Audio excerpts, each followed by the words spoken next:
Hello everyone, welcome back. இன்னைக்கு ரொம்ப சிம்பிளா ஈஸியா crispy fried chicken எப்படி செய்யறதுன்னு பார்க்க போறோம்.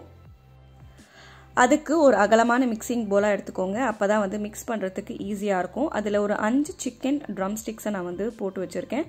chicken drumsticks மட்டும் இல்ல, நீங்க wings, thighs எது வேணாலும் யூஸ் பண்ணிக்கலாம். நல்லா வாஷ் பண்ணியாச்சு. அதுல ஒரு 1/4 டீஸ்பூன் மஞ்சள்தூள், அதுக்கப்புறம் வந்து உங்களுக்கு காரத்துக்கு தேவையான அளவு, பட் ஆனால் இதுக்கு மைல்டு காரம் இருந்தால் தான் நல்லாயிருக்கும். அதனால் ஒரு 1/4 டீஸ்பூன் வந்து சில்லி பவுடர், எல்லாமே 1/4 டீஸ்பூன் தான் நம்ம சேர்க்க போகிறோம். அதுக்கப்புறம் வந்து ஒரு 1/4 டீஸ்பூன் தனியாத்தூள், அதுக்கப்புறம் நம்ம கொஞ்சம் இந்தியன் டச்சுக்கு ஒரு 1/4 டீஸ்பூன் வந்து கரம் மசாலா, தேவையான அளவு உப்பு, ஒரு 1/2 டீஸ்பூன் கரெக்டாக இருந்தது உப்பு சேர்த்துட்டு நல்லா வந்து இந்த மசாலா வந்து நம்ம சிக்கனில் நல்லா கோட் ஆகிற மாதிரி நல்லா வந்து மிக்ஸ் பண்ணி விட்டுக்கோங்க.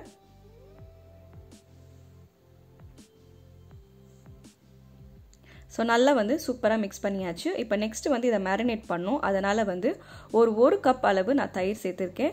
நல்ல கெட்டியாக புளிப்பில்லாத தயிராக எடுத்துக்கோங்க, அப்போ தான் நல்ல டேஸ்டியாக இருக்கும். நல்லா வந்து தயிர் சேர்த்துட்டு அதுக்கப்புறம் வந்து இதில் தண்ணி ஊற்றிக்க போகிறோம். 1 கப்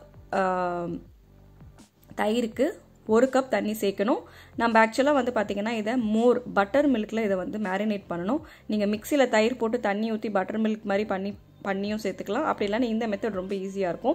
ஸோ 1 கப் தண்ணிக்கு 1 கப் தயிர் கரெக்டாக இருக்கும். இப்போ இது பட்டர் மில்க் மாதிரி ஆயிடுச்சு. இதை வந்து மினிமம் 4 ஹவர்லேருந்து ஓவர் நைட் ஃப்ரிட்ஜில் நம்ம வந்து மேரினேட் பண்ணணும். சிக்கன் வந்து நல்லா அந்த மோரில் சோக் ஆகணும். பிளாஸ்டிக் ரேப் போட்டு அப்படி இல்லைனா ஒரு ஏர்டைட் கண்டெய்னரில் போட்டு நல்லா வந்து மேரினேட் பண்ணிக்கோங்க. ஸோ மேரினேட் பண்ணிவிட்டு ஃப்ரை பண்ணுறதுக்கு முன்னாடி நம்ம கோட்டிங் பவுடர் ரெடி பண்ணணும். அதுக்கு வந்து ஒரு 2 கப் அளவு மைதா மாவு எடுத்திருக்கேன். அதில் ஒரு 1/2 டீஸ்பூன் அளவு உப்பு சேர்த்துக்கோங்க. அதுக்கப்புறம் வந்து ஒரு டீஸ்பூன் அளவு மிளகுத்தூள், நல்லா கொரகொரன்னு இருக்கிற மிளகுத்தூள், அதுக்கப்புறம் ஒரு 1/2 டீஸ்பூன் மிளகாய்த்தூள். இதை வந்து நல்லா வந்து மிக்ஸ் பண்ணிக்கோங்க மாவோட. மாவு அப்போ தான் பிளெயினாக இல்லாமல் ஃப்ளேவர்ஃபுல்லாக இருக்கும். இப்போ நம்ம சிக்கனை வந்து ஃபஸ்ட்டு அந்த மாவில் சேர்த்துக்கோங்க.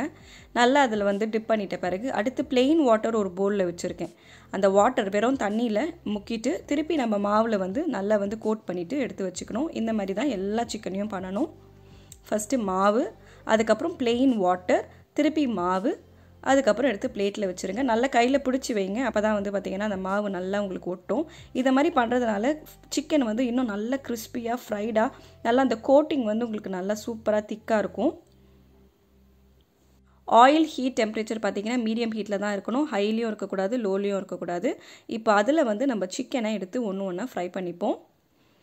மீடியம் ஹீட்டில் ஏன் இருக்கணும்னு பார்த்தீங்கன்னா அப்போ தான் வந்து சிக்கன் வந்து ஈவனாக குக் ஆகும். ஹை ஹீட்டில் வச்சு குக் பண்ணிங்கன்னா சீக்கிரமாக வெளியில் வந்து கருப்பாயிடும், உள்ளே வெந்திருக்கான்றது தெரியாது. அதனால் மீடியம் ஹீட்லேயே வச்சு குக் பண்ணுங்கள். அட்லீஸ்ட் வந்து ஒரு 20 நிமிஷமாவது ஆகும். ஒரு பக்கம் நல்லா சிக்கன் வந்து ப்ரௌன் ஆன பிறகு இன்னொரு பக்கம் திருப்பி போட்டுருவோம். நீங்கள் ஃபுல் டீப் ஃப்ரை வேணாலும் பண்ணலாம், இல்லை இந்த மாதிரியும் பண்ணலாம். ஒரு 20 to 25 மினிட்ஸ் சிக்கனோட சைஸை பொறுத்து, இது கொஞ்சம் பெருசாக இருக்கனால எனக்கு 20 to 25 மினிட்ஸ் எடுத்தது. சின்ன பீஸ்னால் மினிமம் ஒரு 15 மினிட்ஸ் எடுக்கும்.